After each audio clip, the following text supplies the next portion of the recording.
प्राचीन समय की बात है। एक नगर में एक धनवान व्यापारी अपनी पत्नी के साथ सुखपूर्वक रहता था। एक बार व्यापारी अपनी पत्नी को उसके मायके से वापस लाने के लिए गया। जब वो वहां पहुंचा तो ससुराल वालों ने उसका आदर सत्कार किया। कुछ दिन बाद जब व्यापारी अपनी पत्नी को लेकर लौटने लगा तो उसकी सास ने विनम्रता से कहा, बेटा, आज बुधवार है, आज के दिन विदाई करना शुभ नहीं माना जाता, तुम कल चले जाना। लेकिन व्यापारी को जल्दी थी।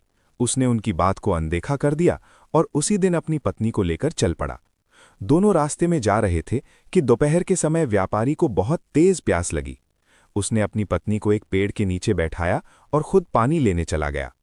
जब वो पानी लेकर वापस लौटा तो उसने देखा कि उसकी पत्नी के पास बिल्कुल उसी जैसा एक दूसरा आदमी बैठा हुआ है। वही चेहरा, वही कपड़े, सब कुछ एक जैसा।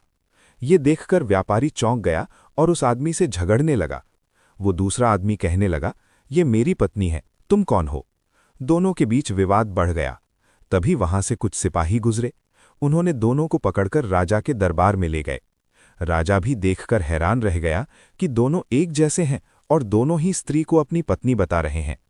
अब निर्णय करना बहुत कठिन हो गया। तभी व्यापारी को अपनी गलती का एहसास हुआ। उसने मन ही मन सोचा, मैंने बुधवार के दिन यात्रा करके बहुत बड़ी भूल की है और भगवान गणेश का अपमान किया है। वो सच्चे मन से भगवान गणेश से प्रार्थना करने लगा, हे विघ्नहर्ता, मेरी रक्षा करें, मेरी भूल को क्षमा करें। जैसे ही उसने सच्चे हृदय से प्रार्थना की, उसी क्षण वो दूसरा व्यक्ति अचानक गायब हो गया। अब सच्चाई सबके सामने आ गई। राजा ने व्यापारी को उसकी पत्नी के साथ सम्मानपूर्वक विदा किया। व्यापारी ने मन ही मन संकल्प लिया कि आगे से वो कभी भी बुधवार के दिन ऐसा कार्य नहीं करेगा और हमेशा भगवान गणेश की पूजा करेगा। इस बुधवार की कथा से हमें ये महत्वपूर्ण शिक्षा मिलती है कि हमें किसी भी काम को जल्दबाजी में नहीं करना चाहिए। व्यापारी ने अपने बड़ों की बात नहीं मानी और शुभ अशुभ का विचार किए बिना यात्रा शुरू कर दी, जिसके कारण उसे कठिन परिस्थिति का सामना करना पड़ा।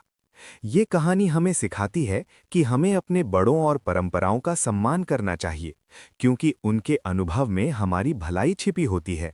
साथ ही जीवन में कोई भी संकट आए तो सच्चे मन से बुद्ध देव की प्रार्थना करने